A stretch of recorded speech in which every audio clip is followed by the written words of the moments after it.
Hello, everybody, and welcome to this week's episode of Moonday Musings. So, apologies that it's so gloomy in this video, but it's gloomy in real life. So, yeah, those of you listening on the podcast, obviously, it doesn't affect you. But yeah, on YouTube, it's rather a gloomy appearance. But yeah, it's 4:30 that I'm recording this, and it is dark. It's really quite dark. So we are well and truly in the belly of winter at the moment, and just a couple of days away from the winter solstice, the darkest day of the year. But of course, the return of the light, the rebirth of the sun also. So, yeah, in this video, in this episode for this week, we've got a little bit to talk about really, because this week is yeah, there's a lot going on. So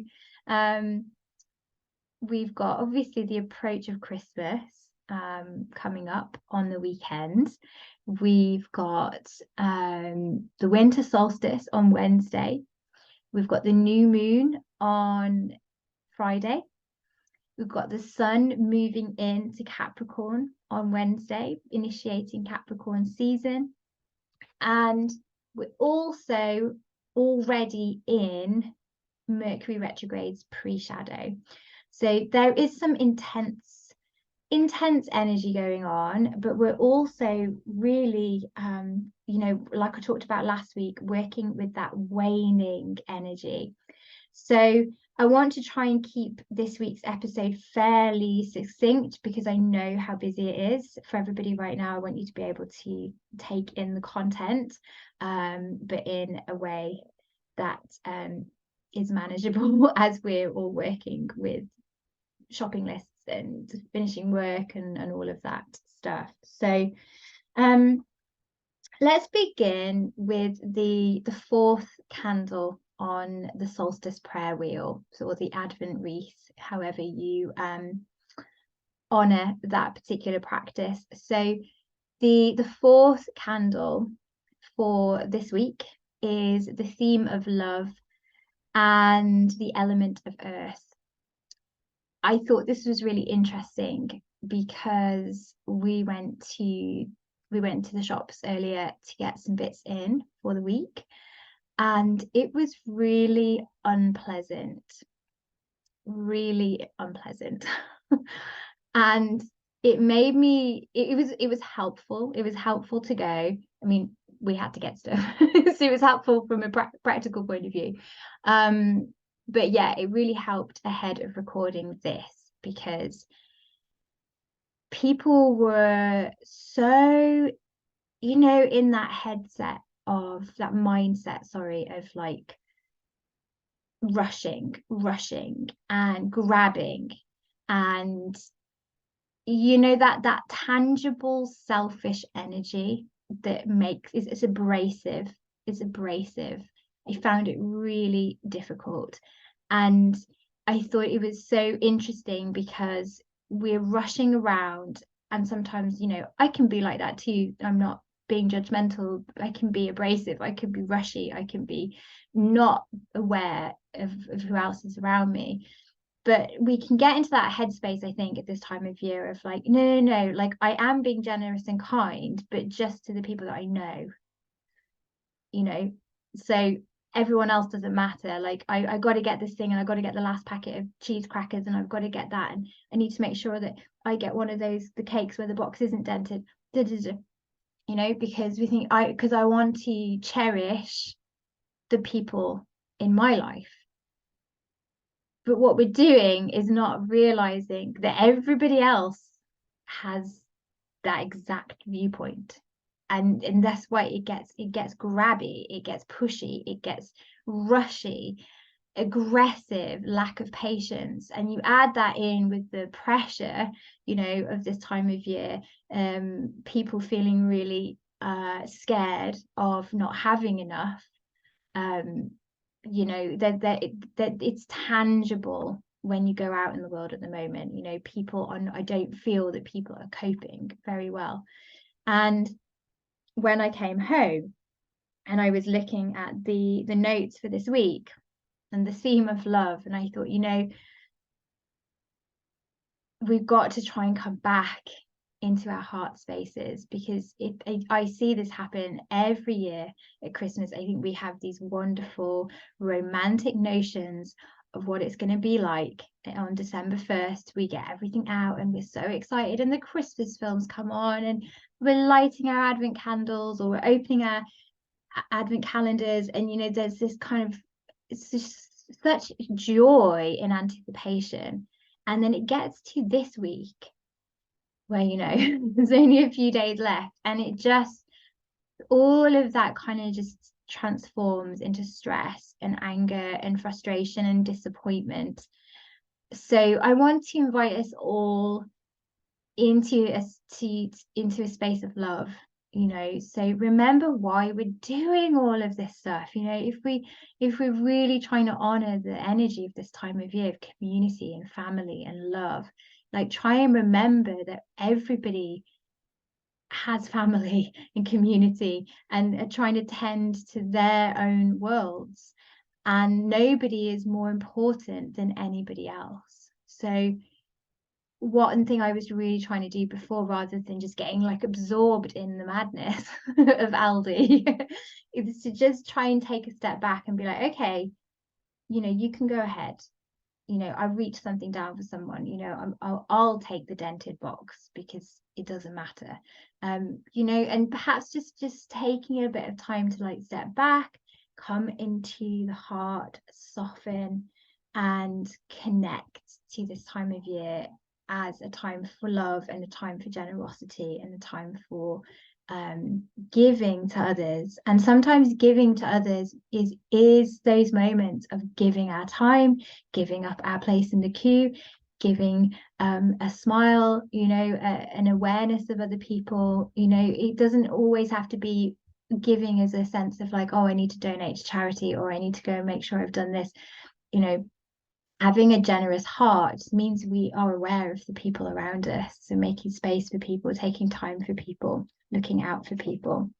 So I wanted to begin with that, because I think it can get lost this time of year, and before you know it, it will be next week. When I talk to you next week, it'll be Boxing Day. It'll be over, you know. And I think if we're not careful, if we're not present, if we don't stay mindful, it disappears, and we look back and you think, do you know what?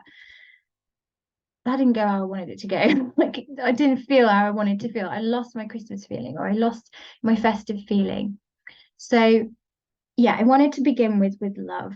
What a nice place to start. And to also remind us this week that we are moving through the week. Sorry for that weird noise, by the way. Bowie is at the door making this weird like yawning sound. Yeah, just to remind us this week that we're journeying through the waning crescent moon into the dark moon, and that is most of this week. So we have got barely any sunlight. We're working through the shortest days of the year, and we don't have any moonlight either. So also, in the context of what I was talking about before with the shops and the busyness and everything, everybody's also probably running on empty, and not aware of why everything feels so hard, because we've lost that connection to nature and to cycles and to what the sun is doing or what the moon is doing.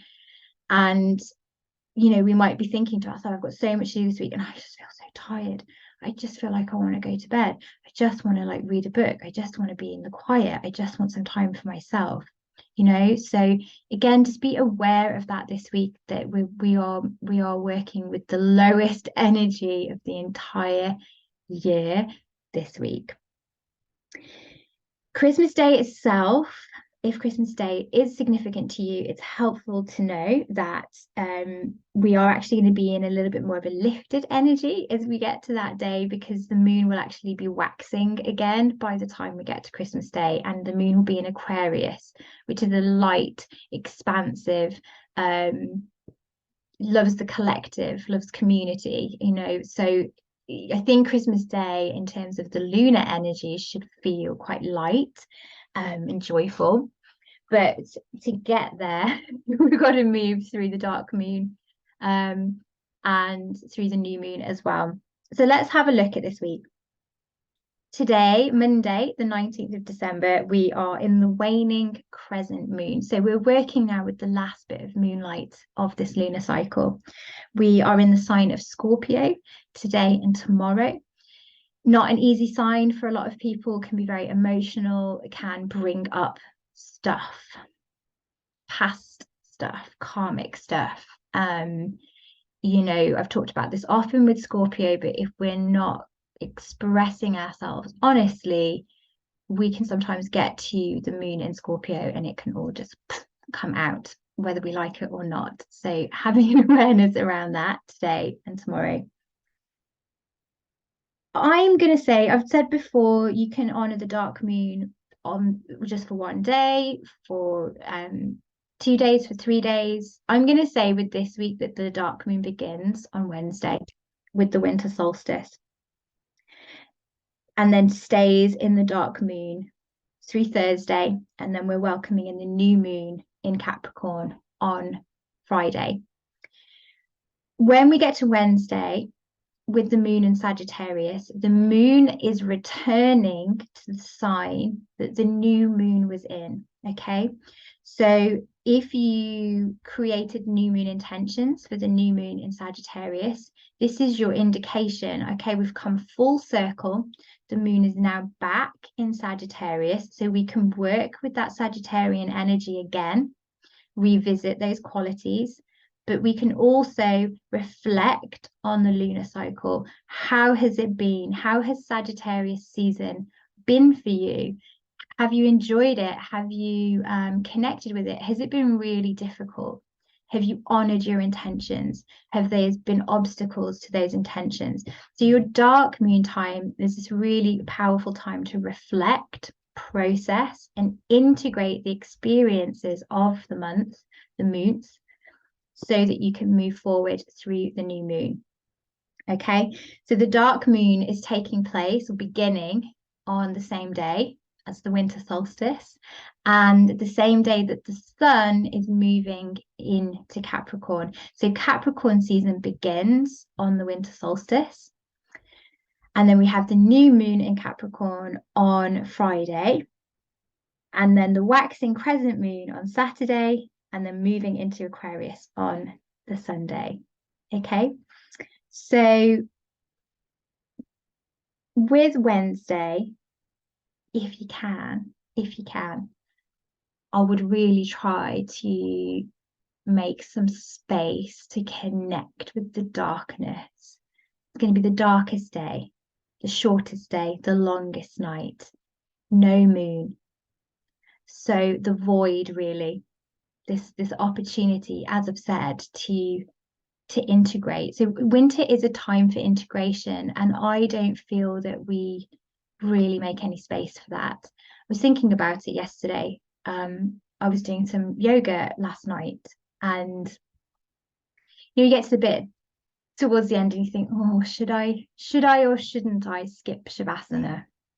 And I never advocate skipping Shavasana, but I've been guilty of it in my own practice of going, oh, should I just go and get on with the dinner or whatever it is. But one of the things that I always say to my students is, if we do that, if we skip Shavasana at the end of yoga practice, we aren't able to integrate all the things that we've done in that session. It's like working on your laptop for an hour and then not hitting save. I really feel that winter is like that. I think that winter is designed to help us integrate all that we've been through spring, through summer, through autumn, to process, to unravel the year, to take the messages, the wisdom, the blessings, but it needs to be integrated so that we can then move forward. And I want us to understand also that winter isn't ending with the winter solstice. Winter isn't ending with Christmas. Winter is going to be going through to really March, I would say, here in the UK. I think that Imbolc is beautiful to welcome in the first signs of spring, but it's not spring. You know, Imbolc is a liminal space. It holds the energy of end of winter and beginning of spring, but we don't really feel that shift until the spring equinox in March, in Aries season, the start of the new zodiac calendar. So we've got a lot of winter left to go. So you don't have to have all of this figured out by January 1st. And I think we need to really get away from that pressure of I've got to integrate the entire year. I've got to have all my shit processed. I've got to have my shit together for January 1st. Yeah, wintering. It's a long process. You know, we've got a lot of time between Samhain and the spring equinox, you know, if we're looking at it that way. Or if you want to, you look at it from the winter solstice to the spring equinox.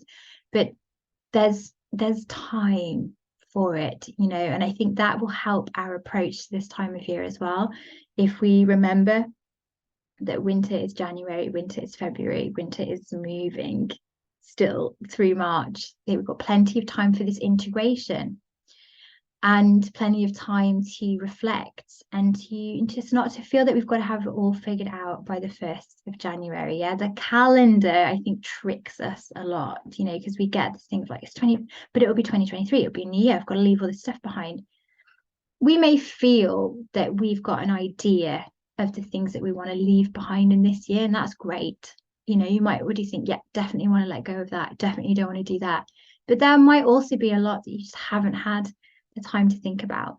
So use Wednesday, use the shortest day, this longest night to think about integration, to think about beginning or continuing this process of unraveling, of the dying back of the winter time and the decay, you know. So when I look at my garden, there's still things that are in the process of dying and then returning to the earth and then decomposing. It's not yet that sense that everything's gone, you know, it's a process and that will carry on. So yeah, I wanted to speak on that for this week. So when we get to the winter solstice, the honoring the return of light, of course, that's what it symbolizes, the rebirth of the sun, the fact that the sun will begin to wax again towards the summer solstice. But as we're honoring the light and we're celebrating the rebirth of the sun, to not skip past the dark. So really let yourself enter into, be in that place of darkness, to reflect, to spend some time with yourself, maybe to spend some time with your grief and your sorrow and your loss. Make space for those feelings. They're important. They also need to be integrated into us, and we need time and space to be able to do that as well.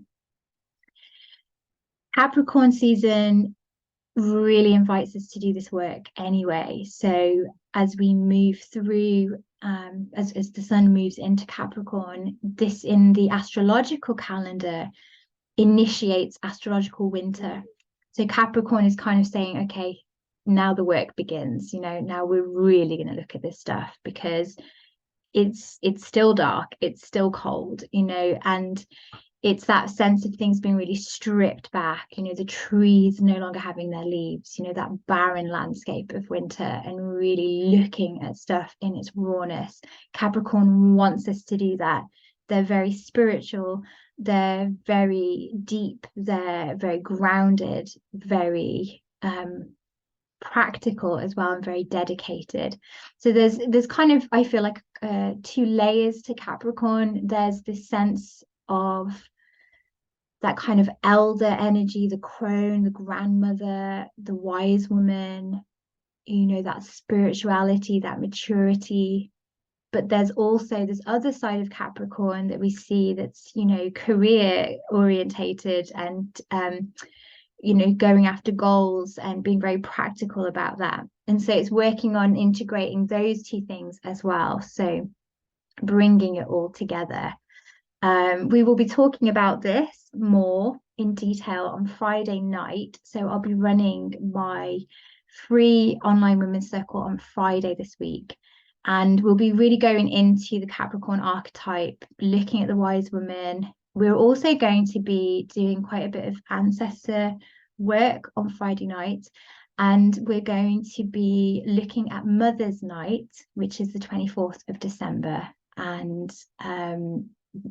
sort of blending that all together. So the Capricorn archetype, the female line, our ancestors, and then Mother's Night, and how Mother's Night used to be the celebration of the mother goddess rebirthing the sun.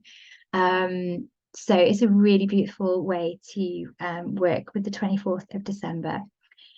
I will be talking a little bit about the Oracle nights, the 12 days of Yule, the 12 days of midwinter, the 12 Oracle days, because we will be beginning the Green Witches year with that practice. We'll be journeying together through those divination days. So yeah, if you want to join us on Friday night, it's absolutely free. The circle will probably go for about 2 hours, 7 o'clock UK time. I will put the link in the comments in the show notes for this episode. And then the Green Witches year actually opens, the course content goes live on Wednesday with the winter solstice. So those of you that have already signed up, you will get your content opening on that day, and you'll have a winter solstice meditation to meet the Kaliak and to honor this beautiful time of year. You'll also have your workbook. Dun, dun, dun. It's too dark to see this. But yeah, I'm super pleased with the journal as it came back from the printers the other day.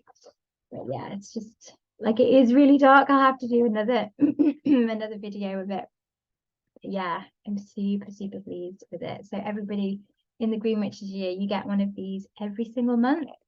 So it's a PDF download of a workbook for each month. So this page is for the Oracle nights, to do our divination practice every day for 12 days. And then you've also got New Year divination. You've got more things you can't see in the slides. Full moon. Our plant ally for January is Hellebore. We've got talking about Distaff Day and Winter Witches, La Befana, aromatherapy, Celtic tree calendar. So yeah, ways to look after the birds and reuse your Christmas trees in January as well. We've got crystal grids. We've got setting up your winter garden if you haven't already. Moon journaling pages. All these lovely journaling pages. So there you go. Yeah, I'm super happy with how it's turned out, and it does look a lot nicer when it's not so dark and gloomy. So yeah, Green Witches course goes live on Wednesday, but you've got plenty of time to sign up all the way really through January, and then it will close because it's a 12-month program, and you can either pay for the whole thing in one go or you can pay monthly. But obviously once we get going, you don't want to have like missed out on content. So yeah, if you're thinking about joining but you're not sure, join us on Friday night to get a little bit more information about the course. You can see how a circle works. With part of the course is you'll have a new moon circle every month, which will be live on Zoom. We'll all come together. I'll guide us through ritual and meditation and ceremony. We'll have a chance to talk to each other and share if we want to. You get your journals. There's grimoire prompts. So I've just done a video today explaining about grimoires and showing my ones. And I'm going to be doing prompts each month for you to work through your magical journals or your grimoires. There's a goddess meditation every month as well for the full moon. So Frigga or Frigg is our goddess for January. Yeah, there's lots of like herbal, obviously with the Green Witch as the theme, lots of plant magic, lots of herbs. We're going to be making our own incense. We're going to be doing spell candles. We're going to be doing lots of practical magic So I'm really, really excited, and there's a really lovely group that have already joined. So I'm excited to see who else might be joining us for the year. But I think it's going to be a really nice little space for us to connect to some magic and some positivity, you know, as the world continues to be a very dark and difficult place to be sometimes. So yeah, really looking forward to that. So yeah, I'll put the link in the show notes, and then yeah, join us on Friday if you would like to. I think that is everything for this week. So yeah, stay in the heart, connect to the theme of love for this week. I wish you a beautiful solstice for Wednesday. If anybody would like some more guidance for the solstice rituals, meditation to do, I will put the link to my midwinter magic course in the notes here as well. Really good value, you know, $20, and it's a self-study course, but there's yoga in there, there's recipes in there, there's journaling sheets, there's folklore and history associated with the winter solstice. So yeah, I'm always when I look back at the courses, when I go back in, I'm like, do you know what? I worked really hard on that. It's a really nice course. So yeah, if you're interested, if you want a little bit more information or just to be able to work with it a little bit deeper, then that is there as well. And I will see some of you on Friday night for our circle. And then I'll be back next week. I might try and pre-record the video for next week because it will be busy. So yeah, I will try my best to get Moonday Musings to you next week, but it might be a little bit late, and that's okay. So take care, have a beautiful solstice, wishing you all a really lovely Christmas weekend, however you choose to spend it. Take it easy on yourself, go gently, go kindly, and I will see you soon. All right, take care, everyone.